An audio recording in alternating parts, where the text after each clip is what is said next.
जय हिंद साथियों, मैं अंकित निषाद स्वागत करता हूं आप सबका अपने इस यूट्यूब चैनल पर।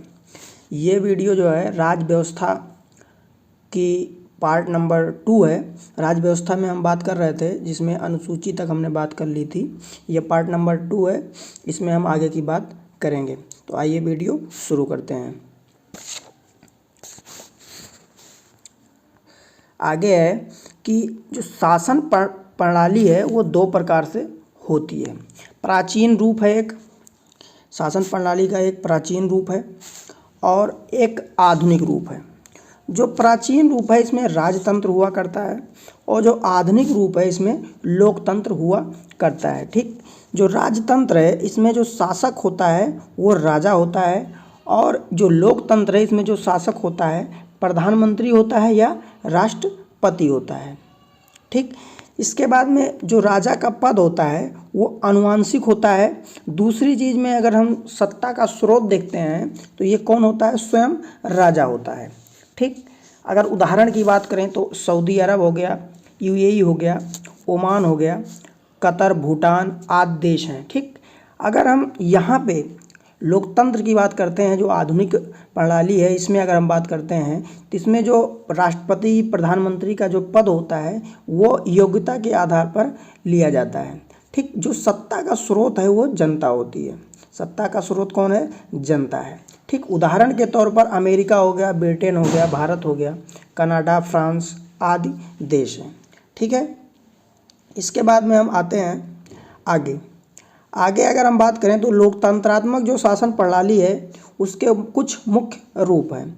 अध्यक्षीय होता है, एक संसदीय होता है। ठीक, अध्यक्षीय या फिर संसदीय। अगर हम अध्यक्षीय की बात करते हैं तो इसमें जो राज्य का प्रमुख होता है वो राष्ट्राध्यक्ष होता है। अगर हम सरकार के प्रमुख की बात करते हैं तो उसमें शासनाध्यक्ष होता है जो राष्ट्रपति हुआ करता है। और राज्य का प्रमुख, अगर राज्य का वास्तविक प्रमुख की बात करें तो वो सर्वश्रेष्ठ उदाहरण उसका इसके क्या बोलते हैं, इसको अध्यक्षीय प्रणाली का जो सर्वश्रेष्ठ उदाहरण है वो कौन है, यूएसए।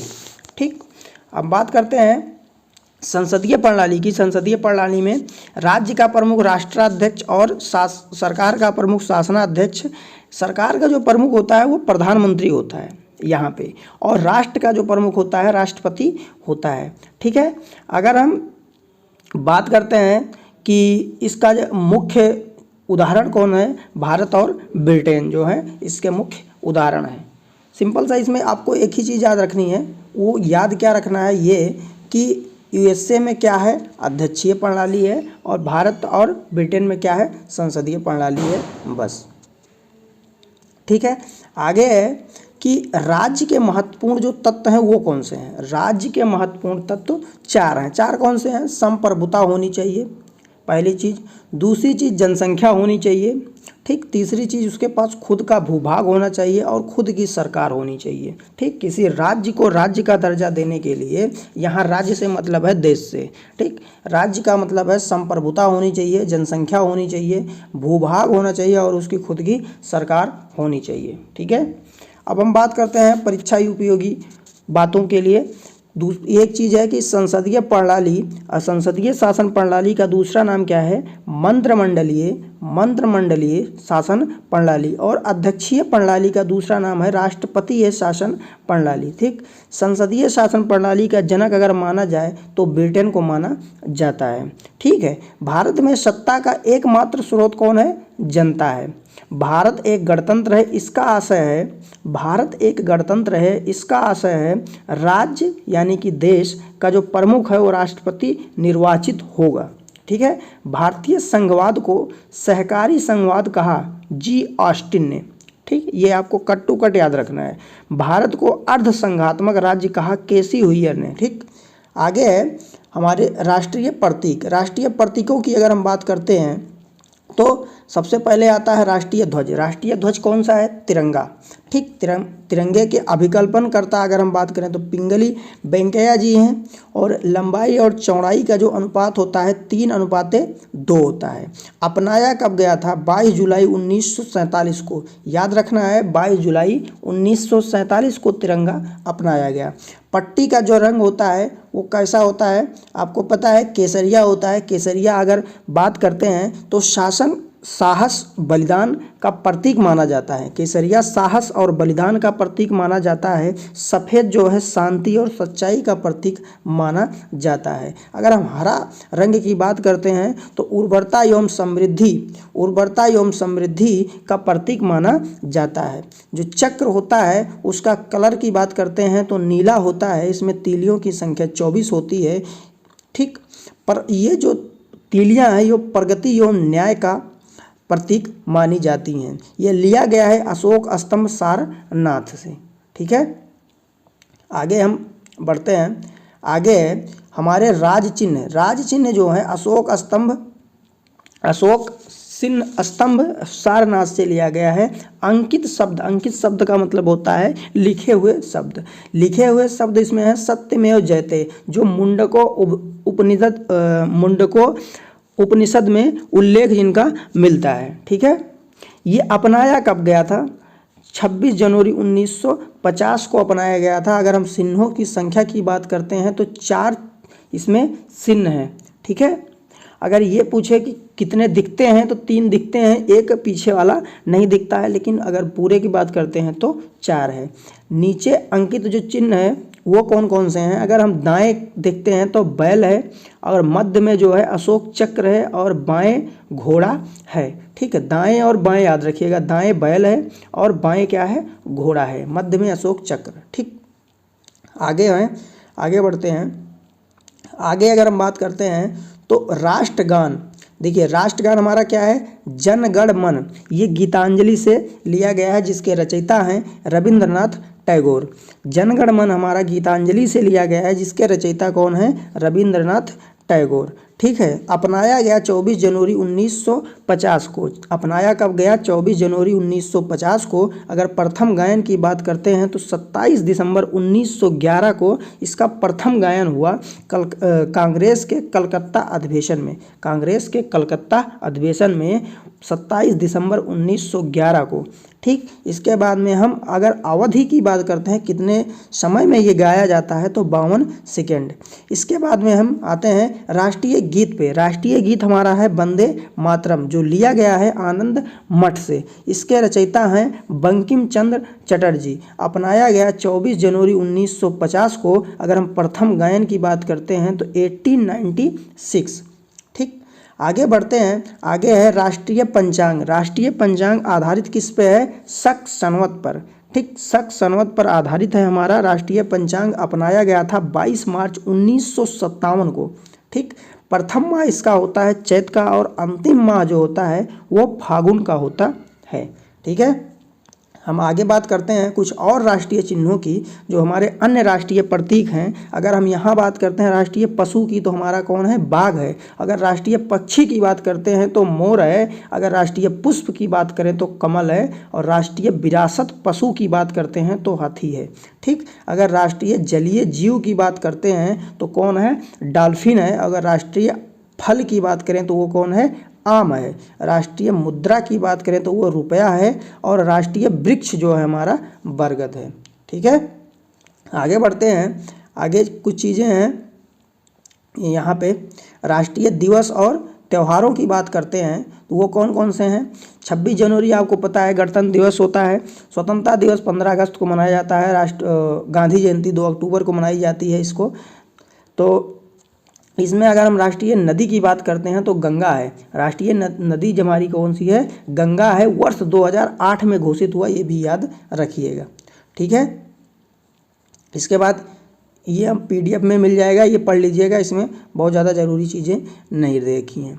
इसके बाद में हम आते हैं प्रमुख रियासत और उनके विलय के बारे में। प्रमुख रियासत और उनके विलय के बारे में बात करते हैं तो जम्मू कश्मीर 26 अक्टूबर 1947 को विलय पत्र द्वारा इंडिया में विलय हुआ।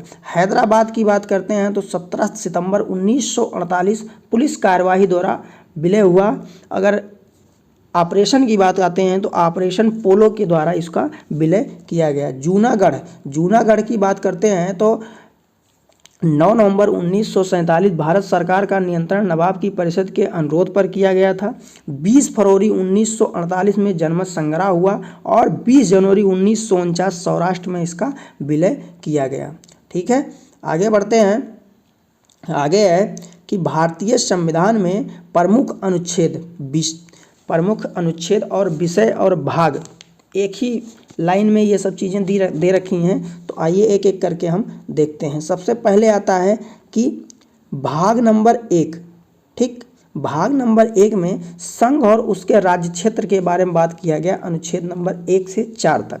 अब भाग नंबर 2 में नागरिकता के बारे में बात किया गया, अनुच्छेद 5 से 11। अगर भाग नंबर 3 की बात करते हैं तो मूल अधिकारों के बारे में बताया गया है, 12 से 35। ठीक है, अब भाग 4 में राज्य के नीति निर्देशक तत्वों के बारे में बात किया गया, अनुच्छेद 36 से 51 तक। ठीक, 4 के का में मूल कर्तव्यों की बात की गई है, अनुच्छेद 51 का।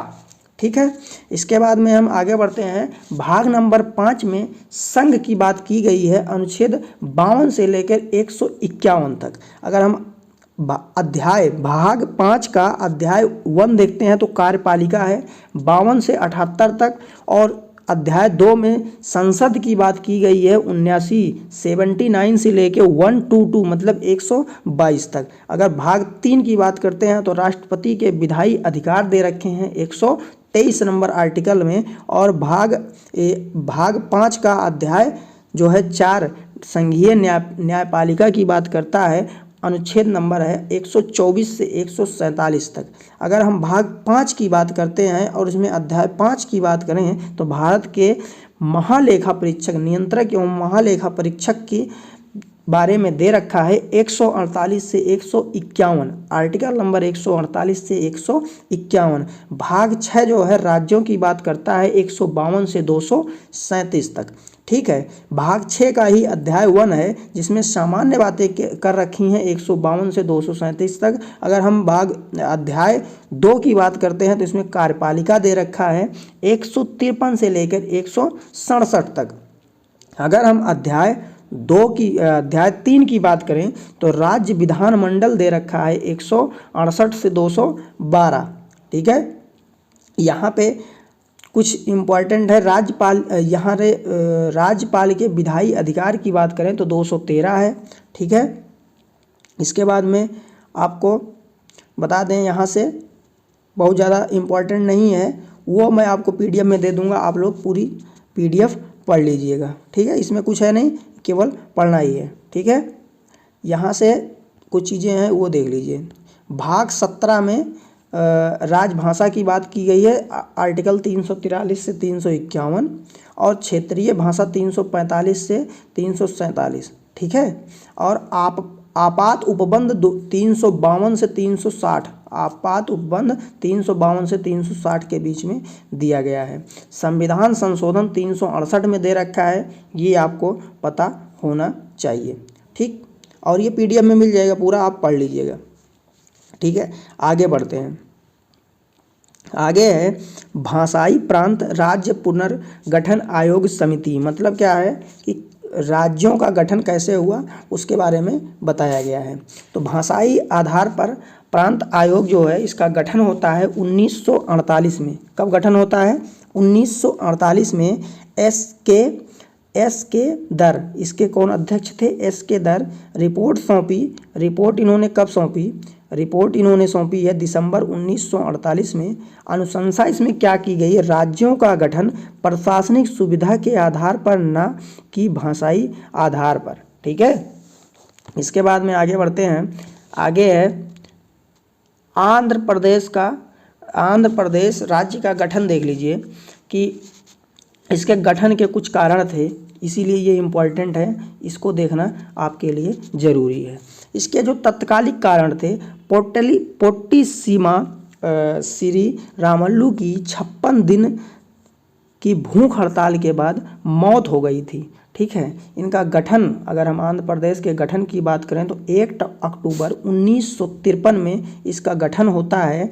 और इसकी विशेषता क्या है? भारत के भाषा के आधार पर जो पहला राज्य गठित हुआ वो कौन सा था? आंध्र प्रदेश था।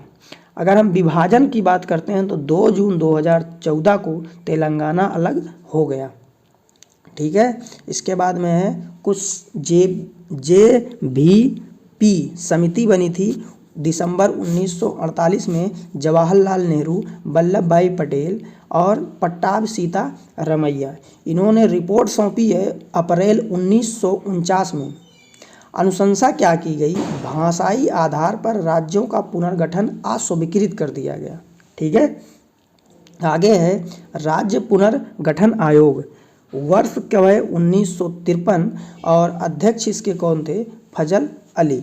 ठीक है, सदस्य इसमें थे KM मणिक्कर एवं HN कुंजरू। रिपोर्ट सौंपी 1955 में। ठीक है, 53 में बना था, 55 में इन्होंने अपनी रिपोर्ट सौंप दी। ठीक, इसके बाद में ये इन्होंने अनुशंसा क्या की? भाषाई आधार पर राज्यों की पुनर्गठन की अनुशंसा। ठीक, यहाँ से ये एक चीज़ इंपॉर्टेंट है क्या कि किस आयोग के आधार पर भाषाई आधार पर राज्यों के पुनर्गठन की अनुशंसा की गई? वो फजल अली आयोग था। ये आपको याद रखना है। ठीक है, और इसके बाद में हम बढ़ते हैं आगे राज्यों की गठन तिथि, और कुछ राज्य हैं जो इम्पोर्टेंट हैं जिनके गठन तिथि दे रखा है, उसको मैं PDF दे दूंगा, आप लोग पढ़ लीजिएगा। इसमें बहुत ज़्यादा कुछ बताने वाला नहीं है, इसमें बस केवल डेट है और PDF है, तो ये आप लोग पढ़ लीजिएगा। आगे बढ़ते हैं। आगे हमारा दे रखा है नागरिकता के बारे में। ठीक, नागरिकता के बारे में, नागरिकता हम नेक्स्ट वीडियो में कंटिन्यू करते हैं। वीडियो लंबी हो जाएगी तो आप लोग वीडियो देखने में बोर करते हैं। ठीक है, चलिए मिलते हैं किसी और वीडियो में, तब तक के लिए जय हिंद, जय भारत।